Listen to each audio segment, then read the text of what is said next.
with me as I go through the first 2 slides, because it may appear quite a gloomy presentation, almost depressing. Because there are some seriously challenging issues coming up facing higher education in the 21st century. But bear with me, there is some optimism at the end. And certainly for the right institutions, those that make the right partnerships and embrace the future, I think there are tremendous opportunities moving forward for higher education. But just looking at the summary of the challenges, and it's a fairly familiar list, so I won't spend a lot of time going through it. But on globalisation, very little can be delivered in EG without awareness of this important initiative. The technology we have now nearly works.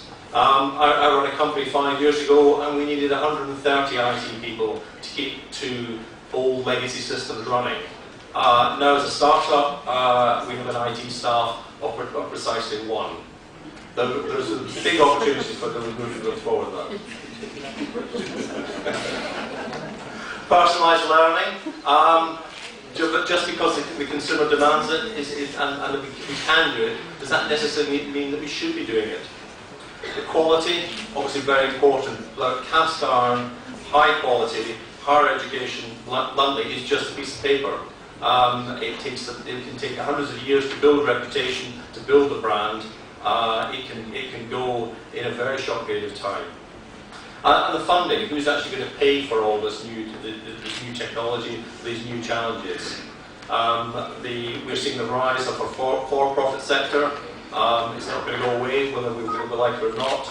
And in terms of government funding, clearly you're usually always have strings attached for this area. But clearly every challenge is an opportunity. So looking a bit at the globalisation, I've got the demand for HE doubles in 10 years. I got my statistics from Wikipedia rather than Bill Ramble's statistics. But the supply traditionally of traditional HE will be unable to support this rise in demand. And surely we can't be thinking of doubling the sizes of campuses. So how do we address this fast changing global economy? For me, clearly, I think that the main issue is getting the right partnerships in the right countries, with the right institutions, in the right sectors. Very easy to start partnerships, quite difficult to maintain and to sustain them in a meaningful clinical fashion.